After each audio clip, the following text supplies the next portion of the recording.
Stride Audio Show.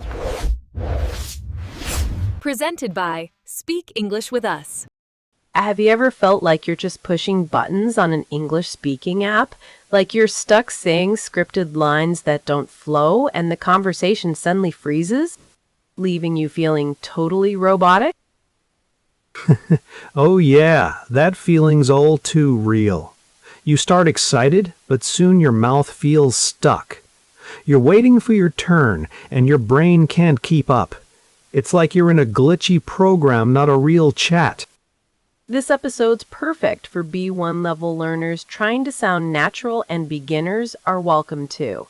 We're going to talk about how to use digital tools so you don't get stuck sounding like a script. Right, because there's one big secret we found: instant feedback. When you get quick, real-time responses from an app, it turns practice into something alive. No more dead-end chats. Exactly. Instead of practicing like a machine, you start building a flow that feels natural, like talking to a friend, not a robot. Imagine your responses coming smoothly, your pitch and rhythm sounding just right. And it's not magic. It's about picking the right tools. Ones that listen to what you say and pitch in with helpful tips immediately. That's how you connect the dots faster. Quick question. How many times have you opened an app to practice, then felt yourself freeze mid-sentence? Be honest. 1? 10? 20? Drop your number. I bet some people have 47 or more. And honestly, I've been there too. Stuck in the middle of a phrase, wondering if I said it right or if I should restart. Today, we'll explore how digital tools can help you break that cycle of stiffness. We're talking about apps with voice input, multi-turn dialogues, and even digital scenario cards that change the way you practice speaking. So no more boring Q&A. Instead, real scenarios that get you thinking, responding naturally, and learning from instant feedback. It's like having a patient partner who never judges. And I'm guessing many of you are listening while somewhere maybe waiting in line or during your commute wondering if your speaking will ever flow freely. We're here to help you turn that robot chat into real conversation. And later on, we'll share one tiny trick that you can start using right now. But first, let's get into why your English sometimes feels stuck and how these digital helpers make a difference. Stay with us till the end for the word tour. We'll break down 5 key expressions from our story like flow, stuck, feedback, glitch, and pitchin'. These words will help you talk about digital learning naturally. So, Maya, picture this. You're trying out a new English app, right? You start a casual chat with it, but suddenly, your flow just disappears. You get stuck. Your answers feel flat, like you're just hitting preset buttons. Oh, that's such a familiar feeling. It's like when you try to have a real conversation, but the app doesn't quite keep up with you. Maybe there's a glitch somewhere, or it's waiting too long for your answers, so you freeze up, sweating a little because the conversation feels awkward. Totally. One time I was practicing ordering food. The app asked, "What would you like to drink?" I paused a bit too long, and suddenly it jumped the topic without waiting. I felt like I was ghosted by a robot. That glitch broke my train of thought and left me stuck staring at the screen. That's exactly the problem. When practice feels robotic, you lose your confidence. And it shows in your pitch. When you do get to speak, your voice gets monotone because you're no longer feeling the flow of natural conversation. It's no wonder so many learners get frustrated and give up. But here's where real change comes in, with certain digital tools that offer instant feedback. Instead of cold questions and silence in between, these apps pitch in with corrections and suggestions right away. Imagine practicing with an app that doesn't just wait for you to say something, but listens carefully, catches small mistakes, and helps you fix your pronunciation. A word choice immediately. That feedback loop is like having a personal coach right there. Yeah, and you don't even notice how much that feedback improves your flow. 1 minute you're stuck on a grammar glitch, the next you're rolling words out smoothly, keeping the pace up and sounding more like a native speaker. Let's try a quick role play to show what happens when that flow breaks and how to fix it with better phrases. Leo, you go first. Pretend you're ordering coffee with the app, but make it stiff and awkward, okay? All right, here goes. I want coffee. No milk, no sugar, please. Pause ones, that's all. Pause ones. Hold on, that's exactly what makes it sound robotic. It's too short and disconnected. You need to add some natural expressions that give your sentences smooth transitions. When we talk naturally, we use chunks that help ideas flow. Instead of just, I want coffee, you could say, I'd like a coffee, please. No milk or sugar. Or even, can I get a coffee? Just black, no milk or sugar. Okay, can I get a coffee, just black, no milk or sugar? See? That's better. It flows. Spot on. You just pitch in some friendly, natural phrases. It's simple, but changes everything. And don't worry if you get stuck sometimes, that happens to everyone. The key is to keep practicing and getting feedback that helps you adjust immediately.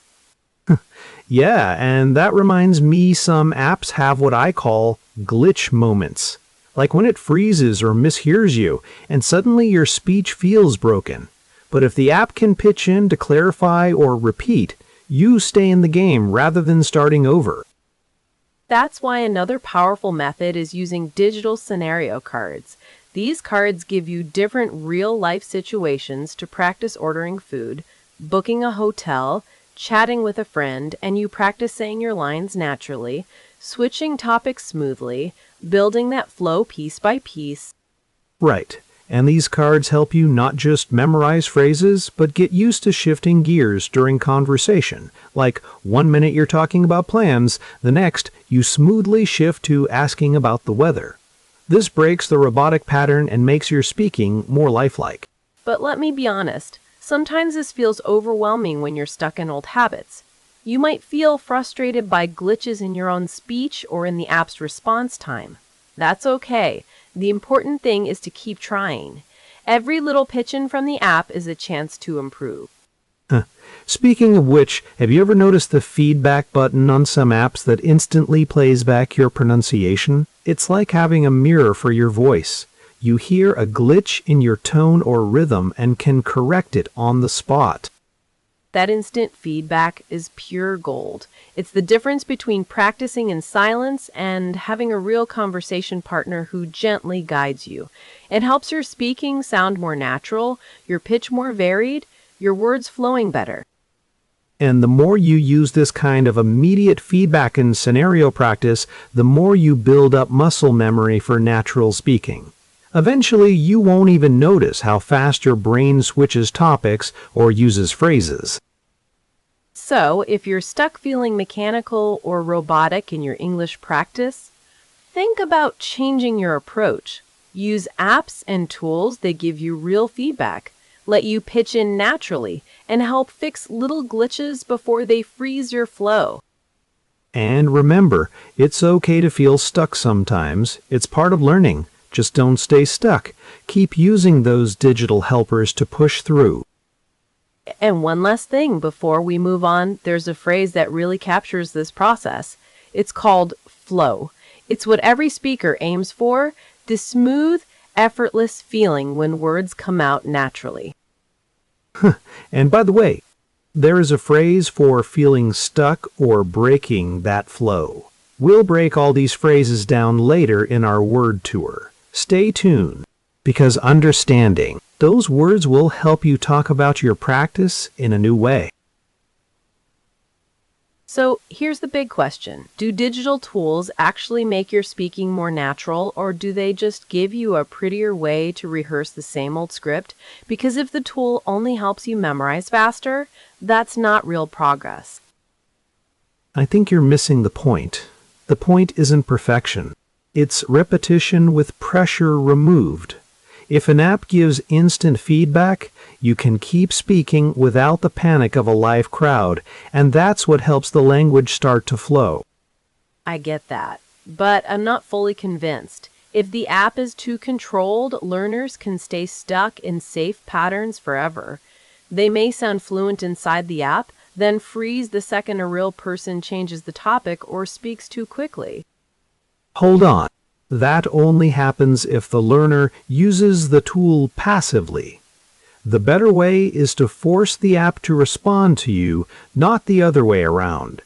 You choose a scene, you answer freely, and then you use the feedback to adjust your pitch, your word choice, and your timing. But what if the feedback is too fast and too constant? Some people don't need more corrections.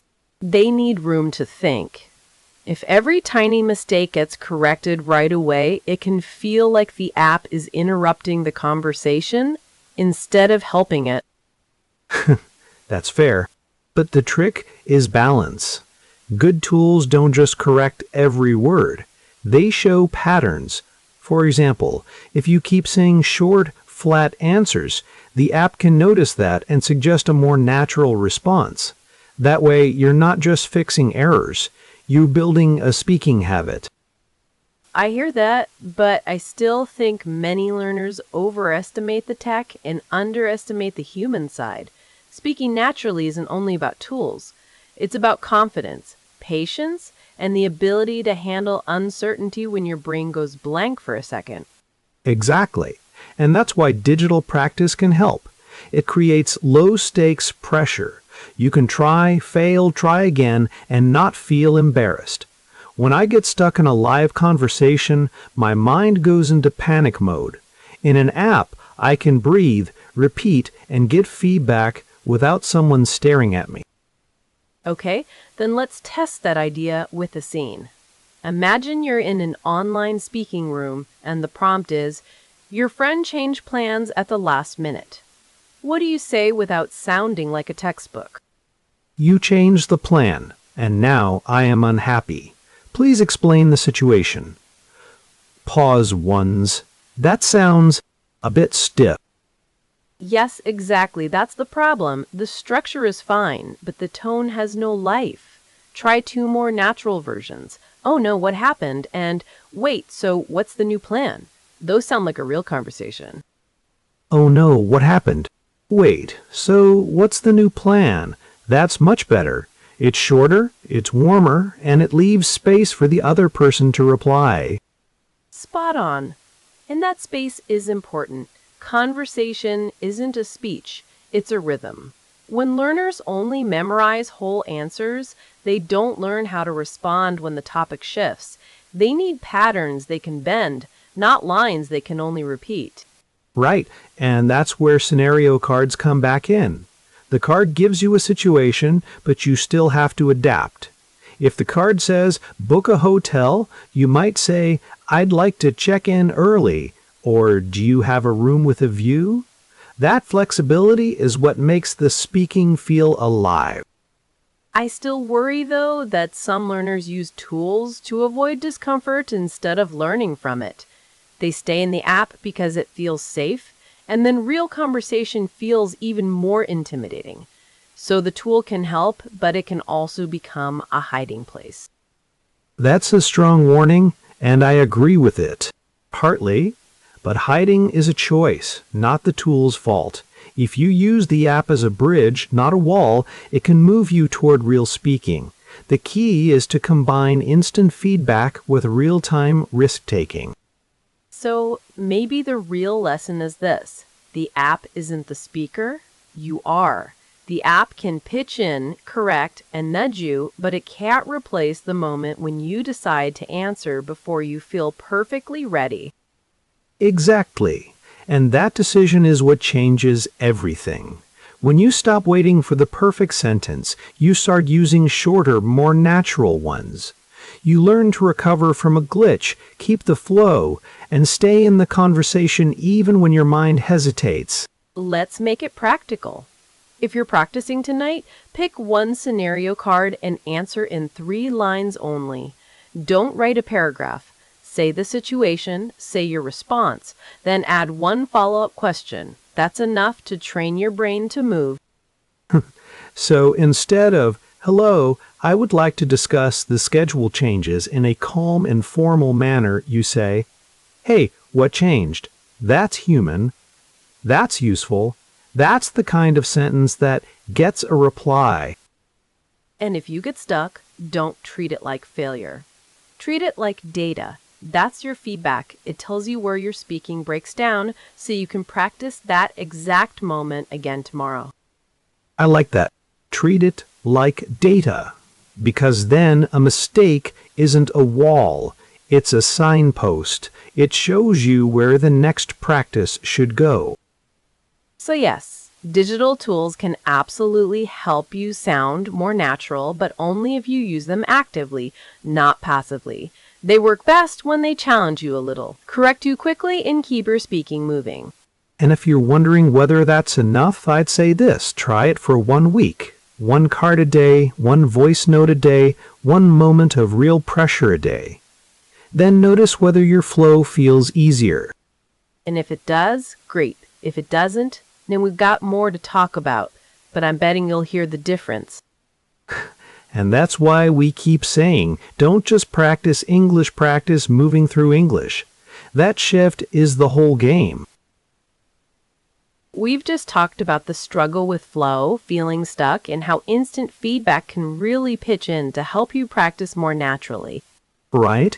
And the glitches or those awkward moments aren't failures, they're chances to learn and improve your speaking step by step. Now it's time for our word tour. We'll explore 5 key expressions you heard today: flow, stuck, feedback, glitch, and pitch in. These words will help you describe your English learning journey in a clearer, more natural way. Okay, let's go back to that feeling from the story, when the conversation suddenly starts to move smoothly. That's the idea of flow. When your words come out naturally, without that stop-start pressure, you can almost hear the sentence move forward on its own. Right, and in real speaking, flow isn't about speaking fast. It's about moving smoothly from one idea to the next. You might say, "I checked the app, then I tried again. Then it worked." That feels easy to follow, and it sounds natural.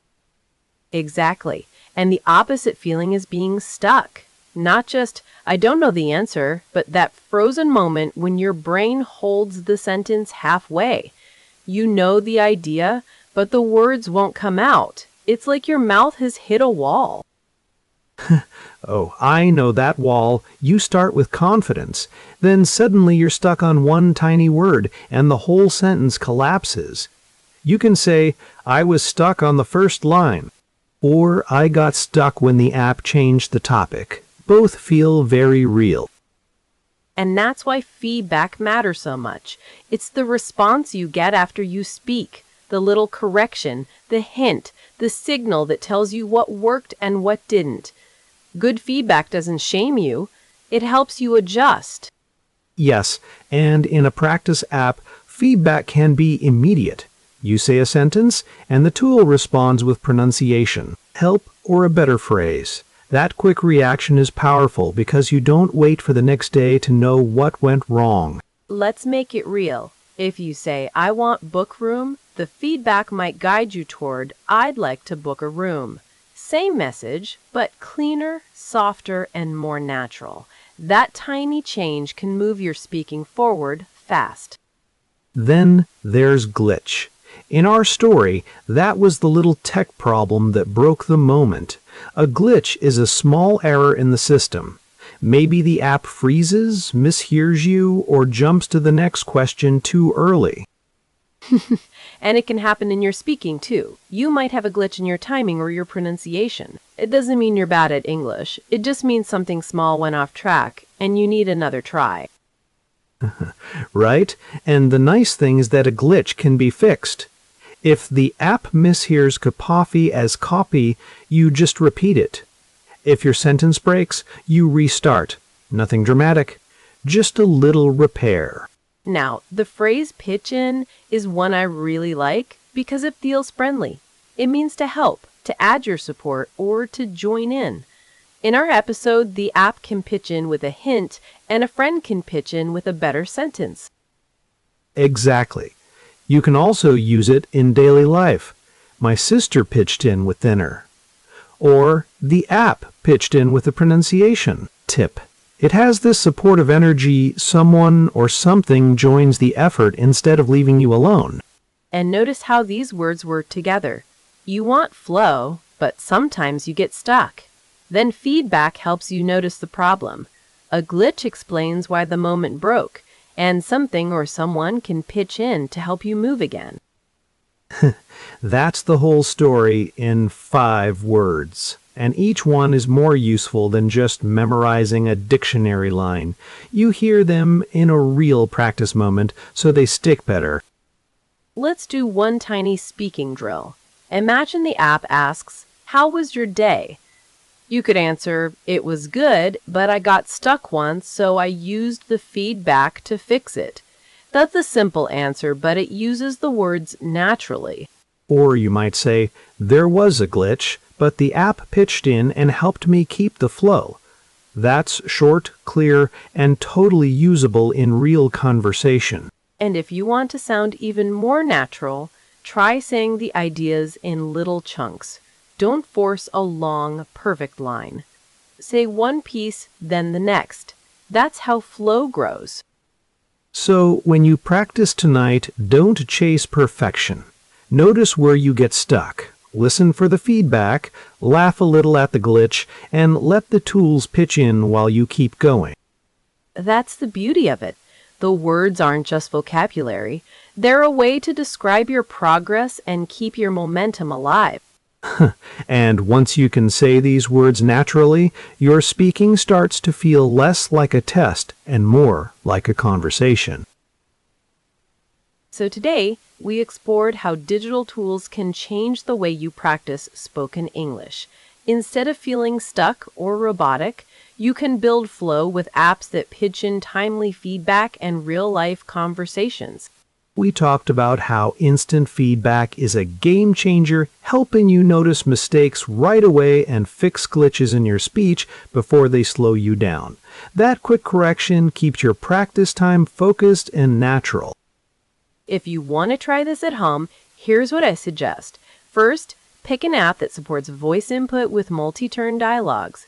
Second, use scenario cards or real-life prompts to simulate conversations that matter to you. Third, don't be afraid to get stuck sometimes. Use that as feedback to improve. I remember when I struggled most with speaking. I kept trying perfect sentences that never felt real. But then I started practicing with a tool that listened and gave me quick tips. The more I used it, the easier it felt to keep the flow. That's exactly it. When you practice this way, speaking English becomes less of a test and more like chatting with friends, even if the friends happen to be apps. So take a little time this week to experiment.